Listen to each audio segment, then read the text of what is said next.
And Vooch Kojo listed out as expected.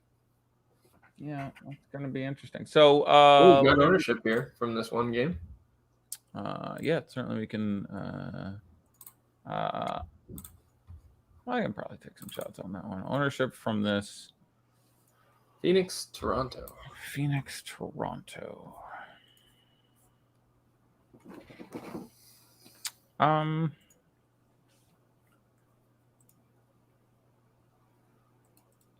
It's gonna be interesting.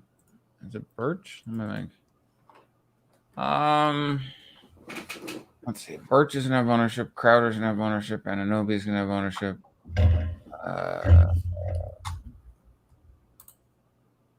Probably one of those. Value is kind of shit. I'll say Crowder gets on top. Crowder, number 1 from this game. 24. 28.5. It's a lot. It was a good play. That's obviously again a little more than I expected, but okay. Let's try.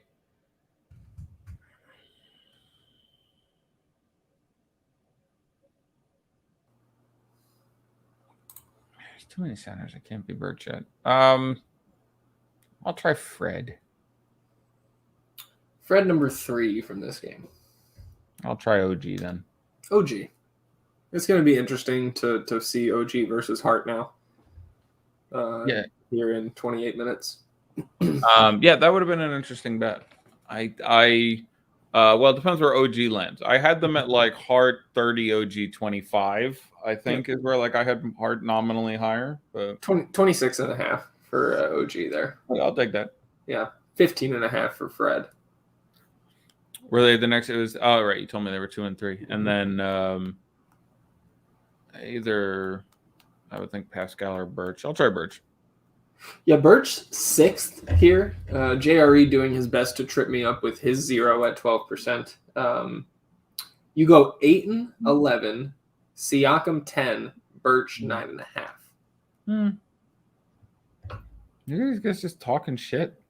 This is your football team blows. Like, it's getting really interesting. These guys are having some fun. Do we Thomas, super producer?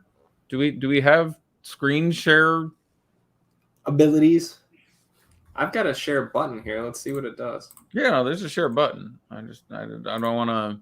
Yeah, it looks like I've got the ability. Oops. Okay, let me. Sorry, Thomas. All right, so I guess we can just share here now. We're going with open a pack, all the cards in the pack, which is 5. Yes. Some number. Yes. Some jersey number. Jersey number.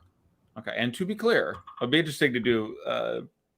The shittier pack would it was a serial number would be another way to go. Okay, I got 108,302 would be very interesting, but we'll go with jersey number because I want to learn more jersey numbers. I feel like I have like 40% of the ones in the league, and I think I can do better. So, all right, you go first. Wait, he's giving us instructions. Apparently, it's not that simple. I fear instructions. Okay. You can do. Zach hit his screen share, then I can add to the stream. Okay, let's go. We're gonna open some NBA Top Shot packs. Let's do it. All righty. Okay, let me get the screen share. Share screen. I've watched enough streams to know how to do this. We'll go. I have used the internet. Chrome tab. And now, Top Shot once again, infiltrating the NBA streams. It's we don't even charge them or anything.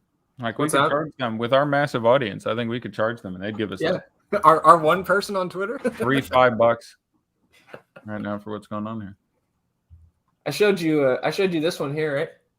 The old Timmy D debut. Oh, I saw. I was notified.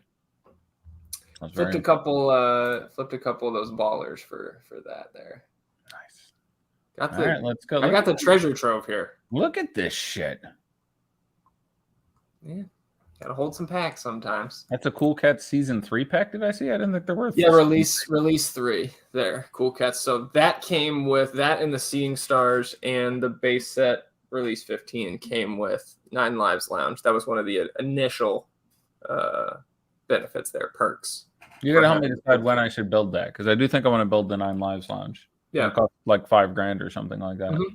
So it's the lowest it's been now since they announced that. How much was it when you bought into it? Because you bought into it. Well, I did the whole challenge, so I spent probably $2,000 on it. Oh, okay. Over the course of the 4 months or whatever it was. Well done. So yeah, all right. Anyways. All right, open one of your many packs. Jesus Christ, I'm drooling on this. How much right now? I think it's fair to say long term you kind of owe me, so you can just give me all those packs and we would be square, you and me. I would instantly rip them. I'm gonna cut the music. I didn't even know if you guys could hear it, but yes, we could. Okay, I'm gonna cut it because it was blasting in my ears, and I want to hear your reactions when I pull all jersey numbers 0s and 1s. The binary pack. To be clear, that has never happened. We are lifetime. You have me 3-0 on this, right? It's 3-0, right? Yeah. I've never won these. Yeah. I've been very lucky. Just to be clear. I pulled the one time I closed with the Markieff Morris 88. Yeah, that was Lakers nice. 88, yeah. That was lovely. No indicator here on which one is the hustle and show moment, so we'll just go left to right. Taco. Big 99 starting it off. Is he really 99? Hot start. My pack will probably not beat 99. Like, really? Okay. Go ahead. At least it's garbage. There's never a time for a double taco pack. It is today. Miles Turner. That's another good number. 33. 33. Yeah. All right. It's $1.32. It's very strong. That's the hustle and show. Kangs. TT. 13. Okay. 145. It's 13 for TT, right? Yep. Yeah. $1.45. As you see that on his way to the basket, he impregnated somebody. Just a 4 here for Aaron Holiday. $1.49. I'm gonna need some help. I need Gilbert Arenas.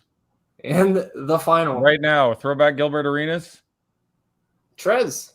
6? 6. Not bad. Okay. Tolerable. 155, I think, was the number if I get anywhere close. Yeah. We will readjust. But I mean, the taco was huge there because not a ton of high numbers outside of that. All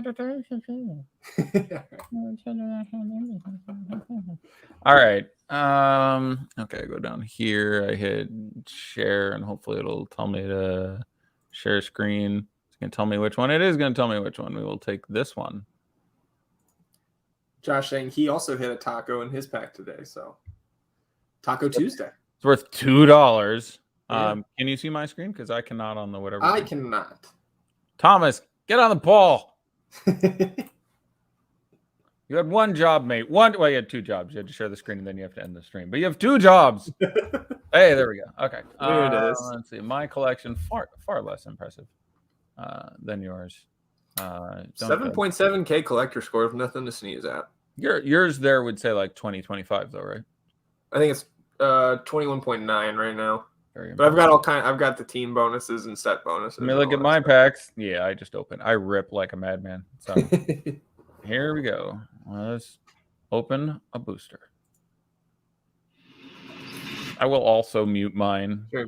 I mean, especially since it's just they went with the generic track here for Hustle and Show. Yeah, very disappointing. With some different tunes. Very disappointing. We should have gotten some Houston, some chopped and screwed or something. Mm-hmm. Oh, I love this one. The East Bay in game. Yeah, it also has some kind of value, I guess, because rookie. But 4. 4. Yeah, 4. Got to watch him play like 6 games. What's nice when we play this game is we don't need like a pencil or paper or anything to track mine. We're like, okay, +2. That's good. Come on, here comes that's a valuable card. I'm glad I can hand that over to you. A little 4-digit here. Gary Harris. 14. Is it 14? Yeah. Okay, so 18. No problem. I just got to average like 45 on these 3. Warriors. Staff. 30. Take a 30. I guess 48. I need 107 off the. Basically on taco or out here. Get the taco. Never thought I'd be like, oh, am I getting someone sexy? What does Len wear? I don't know. What 25. 25. Okay, so I need like. Taco gets it done. Who else? JTA gets it done, right? Yeah, I'm. Jay Crowder. I'll just click and fail real quick. Anyone on the Celtics? No, not Aaron Nesmith. Where's 26? So, shockingly, fallen to 0-4. Thankfully, we'll see if there's any value on. Irish Rogue saying badges though. I agree, Irish Rogue. Those badges will look very good in my collection. You're welcome. Basley, 13. What the value is? There $19 on that Greg Brown right there. Little 19 and 6 on Steph. So my pack, again, happy to give you $30 in equity because. Yeah, those the hustle and show moments, I think, gonna be worth more than the pack here as long as these challenges go over the next week and a half or so. Yeah, no, that's a awful very good card. Couple badges and hustle and show there. So I will send it over to you. Basley, 5 points, 5 boards, and an assist in his 10 minutes. He's been getting a lot of blocks recently too. He's had a lot of merit as a block guy. So those Dinwiddie alarm bells quieter now. 4, 3, and 3 now in his 12 minutes. 8 minutes to go in the first half. Yeah, that's. I mean, he may have a bad game and only get like 37, and you're just gonna be like, okay, it's still just fucking fine. So I think over was still better, but Harrell 7-1-1 in his 7 minutes. Kuzma has cooled off, recorded a free throw since we last checked in. Yeah, he may have also played the first quarter. Kawhi Zenberg, IEE for vowels. We'll see what happens there. I'm just gifting some moments because I really feel like I haven't done enough for your life and your livelihood. Just every month or so, I should just. I do enjoy that now we. I do enjoy that now we, since we both verified our accounts there, we can gift right away. We don't have to wait the week anymore. That is very nice. Thoughts on Zubach? I think, did we touch on this? Because I saw that asked a few times. I think maybe I just responded in chat. I think he's a very solid play at his 5'1", I think he is, on DK. Last time he went up, they've only met once, I believe, this year. That being the Clippers and the Nuggets. Yes. In that game, Zubach played, I think, close to 30 minutes. Let me pull it up. I want to say 28. You're right, 27 and a half, but very productive from a fantasy standpoint. 39 and a quarter DK points. You don't need him to be that productive to be happy with his output tonight. I'm a bigger fan than most of the places I've seen him. Now, sure. In the game you're referring to, he shot 6 for 6 from the field or something like that. He had a hyper efficient game, I remember, and several stocks. I remember it being a little bit bullshit, but his minutes when they get out there and they play against Jokic do tend to be to the mid to upper 20s as opposed to lower. So I have seen him posted a number of places at 21 minutes, 22 minutes. I think that's low. That number should be 25 or 26. And so I think he's someone you should be exposed to. But for me, my last projection ended up being 26 minutes and 24 and a quarter fantasy points, which for 5,100 is very much in play. So I wouldn't dissuade anyone from playing him, but I do recall the last game being a little bit on the lucky side. Cavs have already surpassed their win total of a year ago and appear on a runway toward pretty impressive. They've only played 38 games. 23 and 18, 6th in the East as of now. They're halfway through. Kobe Altman, the reason for that Woj tweet, a contract extension through the 27-28 season. New title, President of Basketball Ops for Adam Pfeiffer's Cavaliers. Your Cavaliers. My Cavaliers. My Ohio represent. When you talk about sports dynasties, you don't talk about Ohio. Mm-hmm. We had LeBron to go from being fuck, this is sad, to okay. we had a minute there, but for a while there was that whole Browns, Indians, Bengals, all of these teams have legendarily extensive playoff streaks of failure or not even seeing them. There was a good 54 years for the Indians doing anything, and then the Bengals were we'll make the playoffs and leave in the first 5 minutes. Every year that happened for a while. And we'll see if St. Joe can take us anywhere better. I'm very familiar with the Ohio professional football teams. Would you 5.3 and under at forward? Would you prefer Clark, Mann, or our buddy Herb Jones? I think I'm actually going to have Clark projected highest now. I have Clark now projected at 26. I have Mann now projected at 25 on the nose. And I have Herbert, at 24 and 3/4. So Grizzlies will start. I will land on Clark. Morant, Bain, Zaire Williams, slow-mo, Triple J at center, as expected. Yeah, as expected. That is where we thought that voodoo would do so well. Just gifted Greg Brown the third through the legs windmill dunk to my Austin guy. Some ungrateful asshole. I mentioned to you before, I think he's going to wash out of the league very quickly. Yes, I have his 4K. I actually have his rookie. His debut. Gotcha. That's the one you pulled, right? His debut. Yeah. Also recently, for those of you who like sexual innuendos and high ceiling players from Canada, I pulled the number 69 out of 40,000 Chris Boucher the other day. That'll get Krugers to turn his head around. It was nice. What? Perk up in the chat. How much is that worth? It's worth like $100 too. Yeah. It was very exciting. That might be his debut. I think it is. I think the rules are, as I told you, I think you have to list that for $69,420. I think that's the rules of Top Shot. I'll check the terms and conditions. Yeah, I don't think anyone will buy it at that number, but I'm not. I feel like you should get some. You should get some sort of coin for that, just like by listing a number 69 at that number. Yeah, you accrue like a. I should have finished an achievement. That's basically how I look at it. Oh, I've got more questions from Rybutts. Okay. I don't want to not.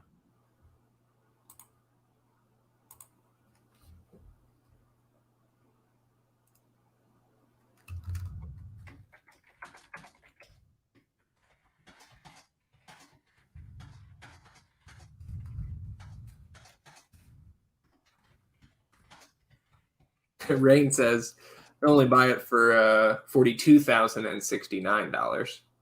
Oh, yeah. 426. Yeah. I saw some weird confluence of, ridiculous dorky pop culture application numbers in something recently. I can't remember what it was, but I saw something that ended up being $69,420.69 or something. I think it was someone's win total on Twitter on DraftKings or something. Someone won like 69,420.69, and I'm just like, better than 100K. Not really, but nice. Hot start for Kim Birch. 5 minutes, 4 points, 3 boards, assist, and a steal.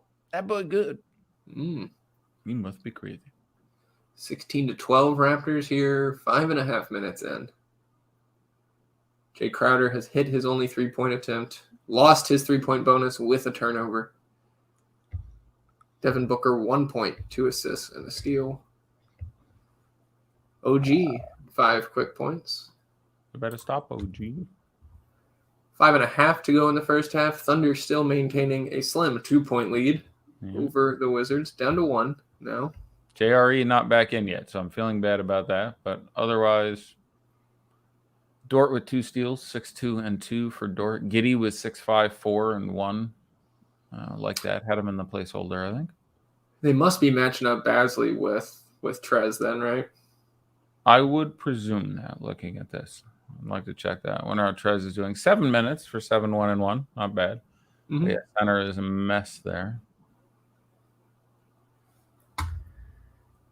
Let's see. Kisper 3 for 3 from the field for 7 points and 3 rebounds. 3 boards, yeah. Yeah, if he doesn't ever miss, he's gonna be fine.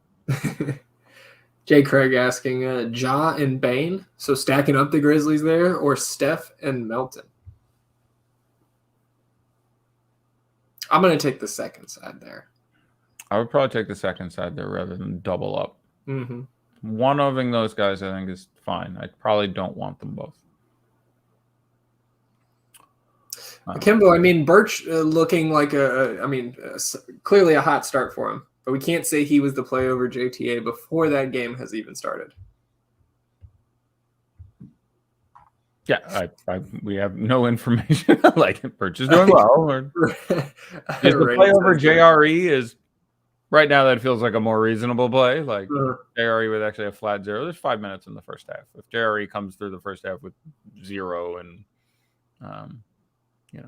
Rain says that kind of win for the 69,420.69 is what you would put on a headstone. Here lies Guy, 169,420.69 one time. I have paid my debt, sir. Hart and Melton or Anthony Edwards and Zaire? It's the first one for me. I don't want to touch Zaire tonight. Yeah, the second one, your ownership is vastly lower. Though it's not like Melton's going to be able to either. But I would play the first one more often than not as well, I think. Speaking of the ABA's fun logo, Irish Rogue's husband has a Kentucky Colonels postseason media guide. I would love to see that. That's nice. Fucking Flint Tropics.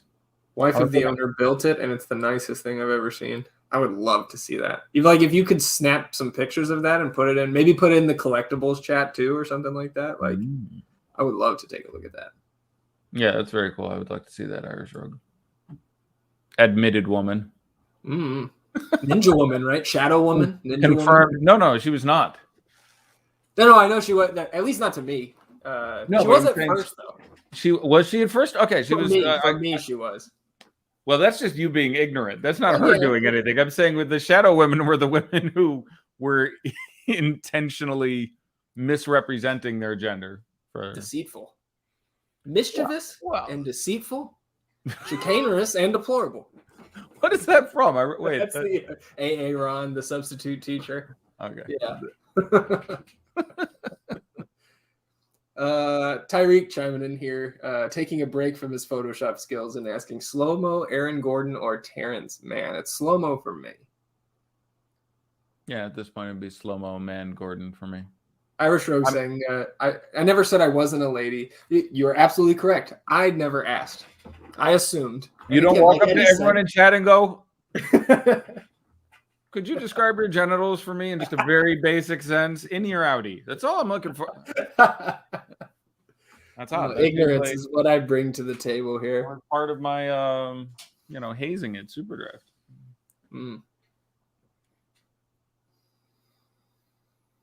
Only 5 minutes and change here till we get the trio of 8 p.m. games, and then we will shuffle off. Not going to stay another 2.5 hours as much as we may like to. Got a pod to record tonight, Eddie. No, you're a hardworking man. You're a hardworking man. Going to get Alex Blickle. Sorry, Alex. To explain his take that he posted on Twitter about Kevin Durant. And those who are curious enough can go to his Twitter and find the take. And if not, you can wait until the pod and hear what he has to say. I'm sure it will be fascinating. We'll talk some All-Star. I'm going right now just so I can get my epic because I'm not showing up for this fucking pod. But I'm going to go in there now and then you can preload. Yeah, I spoke with Eddie and he said you were like, I just want to see if I can. Slow-mo, Gordon, or Bane? I mean, Bane just. Okay. Hugo erased that. I say Bane just. No listener. Yeah, we can do it. We can head to head tomorrow. I don't see it on Twitter. Where the hell is it? Maybe I can. I might be able to pull it from the FTN. Might be a reply. I'll go to tweets and replies. I'll add the replies. Here it is. I got it for you. I'm ready. I want to hear it. I know you were trying to get people on the chat to have to look it up and sign up for them. That's good. That's a good tactic, but I'm too lazy to. No, we're putting a link in the. Yeah, you're actually sending it to me, Snuggle.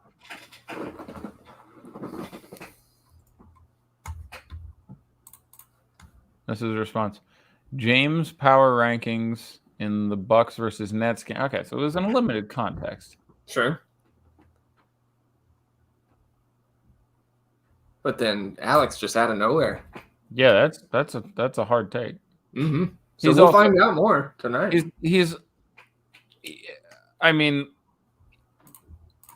I don't know what this list goes up to. So I will say that he is right that KD with the ball not in his hands is well worse than KD with the ball in his hands. And there are incredible ball not in your hand players. Like Steph Curry on the list of things he's amazing at might be the best basketball player when he doesn't have the ball in his hand on offense. Yeah. I'm setting aside defensive acumen here because KD has actually improved as a defender over the last X years, especially in the playoff steps up pretty much. Like KD's defensive game has gotten very good. But on offense, he's not incredibly wrong here. On a scale of 1 to 10, how good you are without the ball on offense, I would have KD at a 3.5 or a 4. He is worse than average at it. He does not move well without the ball. Mm-hmm. So this isn't a horrific take. If he's saying here he's execrable, he's horrible, he's fucking terrible, he's not Bismack Biyombo out there. He's got some ability to move off a screen and stuff. But it's interesting. I'm curious exactly what he means by that and how far down this list would go. But setting aside scale, I think the context is reasonably solid. So I will choose not to be overly dismissive of his opinion.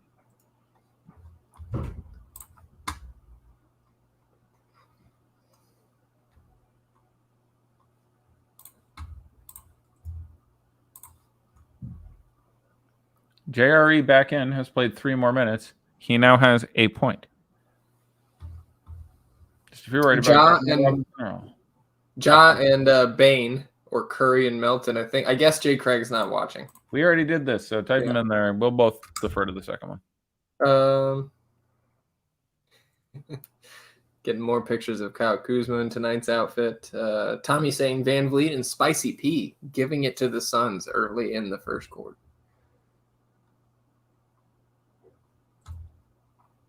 It appears so. They're in Toronto, so I mean, it's not. Shea, now it's just an incredible line. 18 and a dime and a turnover now. Really? It's 18 points. We're with 3 minutes left in the second quarter. 18 points, an assist, a turnover, a foul. Zeros. 12 shots also. So he's going to take 13, 14 shots in the first half. So, yeah. Both him and Giddey are going to be good. Giddey was 6'5", 4 and 1. So Giddey very possibly gets his way into another low-end triple-double. He's really good. I hadn't watched until you kept talking about him. Mm-hmm. I like him a lot. I like him a lot. Oh, man. Just looking through here, trying to take more of my coworkers' money at SuperDraft tonight in this NBA contest. Get them. They had an employee NBA contest? Yeah, they ran a little 8-man. Like $50? $20 entry? Yeah. 75 up top, so nothing crazy, but I love they're doing that for you. You're gonna make an extra 10 grand this year on super draft and plays. Yeah, man. I told him in the chat, hey, you say hoops, I'm there. Yeah, they gotta keep me out of that.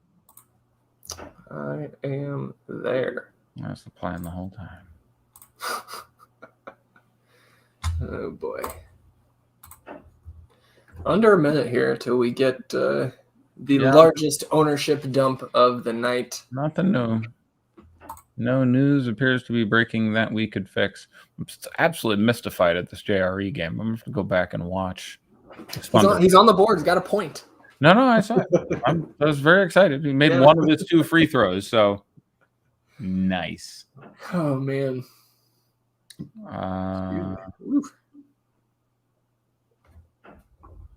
But that's I'm gonna have to go watch that.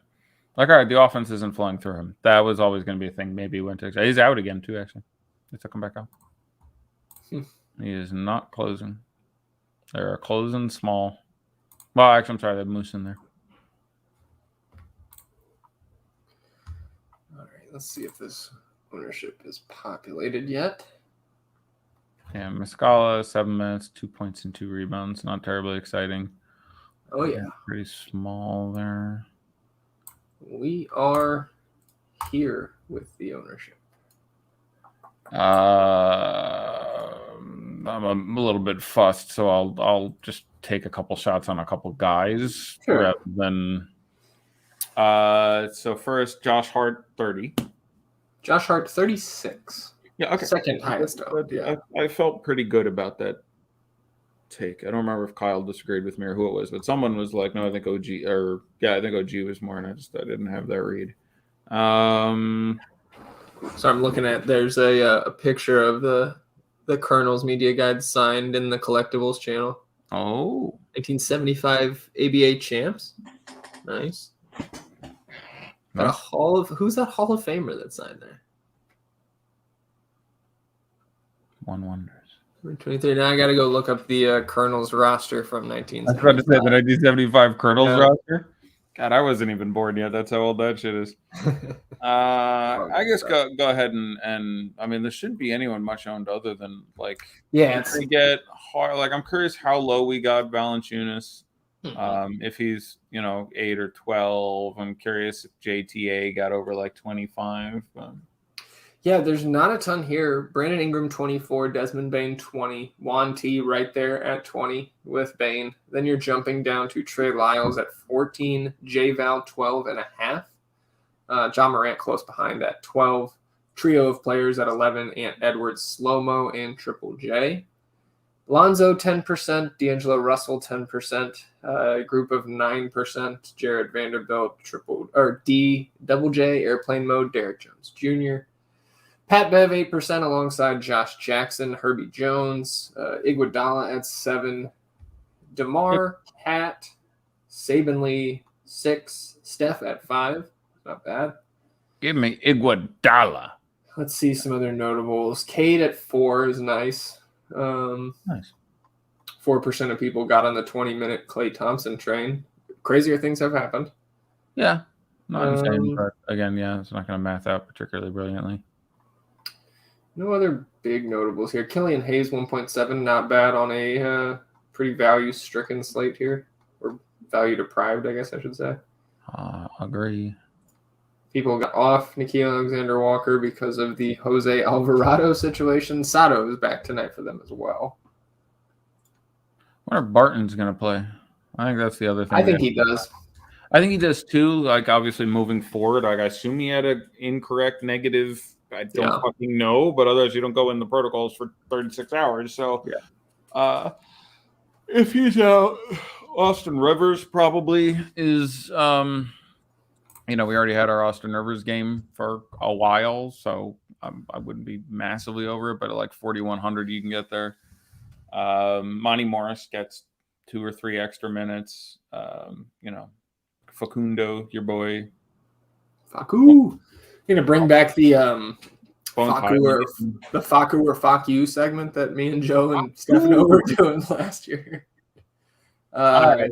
I'm gonna go get some dinner as I had breakfast and then have been at my desk for 13 consecutive hours. So. Mm-hmm. Hugo says the last question before we get out of here, Eddie. When are we getting trivia and virtual 4-hour campfire talks after lock again? I missed those.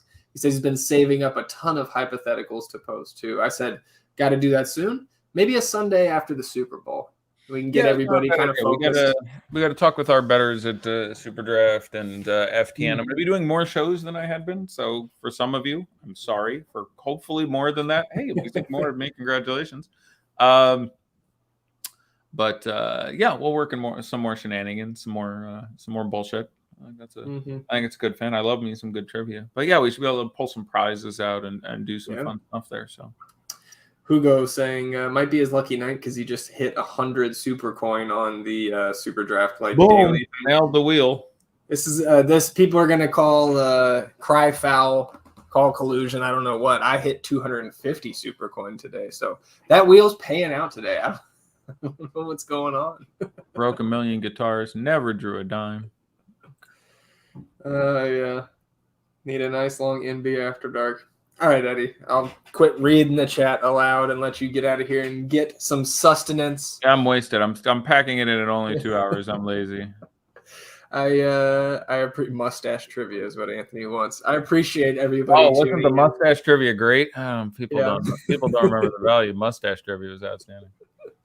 Yeah, appreciate everybody sticking with us throughout our. We're still 2 hours and 2 minutes, Eddie. Still under our 2020-2021 season average, but that was like an all-time stretch we had. Might have been one of my years at RG. They didn't let me run that wrong. I didn't have the cachet, and that wasn't something I was doing back then. So never would have got it there. One of the years at Awesome, I pressed him pretty late for a long time. We might have gotten there. I think I might have averaged more, but 206 is a healthy average for a year. Felt pretty good about it. Well, that'll do it for us, and we're on a back-to-back, Eddie. You and I will be here tomorrow. We will be the second stream tomorrow, so that first game-by-game breakdown will be behind the paywall. If you want to see that stream or get access to any of the other tools, the ownership projections, the player projections, Fast Eddie and mine's ranks, all that stuff here at FTN, the NBA package, $49.99 per month. You can use the promo code FTNTV, gives you 15% off. When you join, get in that Discord channel. You get access to that too. Tag Eddie and myself. Let us know you're here. I forget the person's name. I apologize. I did see somebody right before we went live who joined up, was asking Kyle about some of the tools and things like that. So great to see all the new faces popping up. Over the last should do like a tool review at some point. We have not. I'm in for that. Done that where we have. We should get into that. A nice little, maybe intro video that we can put together for new subs, explaining the tools, the site, etc. With that, appreciate everybody once again. Good to see you, Eddie. I'll see you tomorrow in this same spot, same time, same spot. For Eddie, I'm Zach. Shout out Thomas, our producer extraordinaire behind the glass, patient with us as always. Good luck tonight, everybody. And as always, let's get these beans.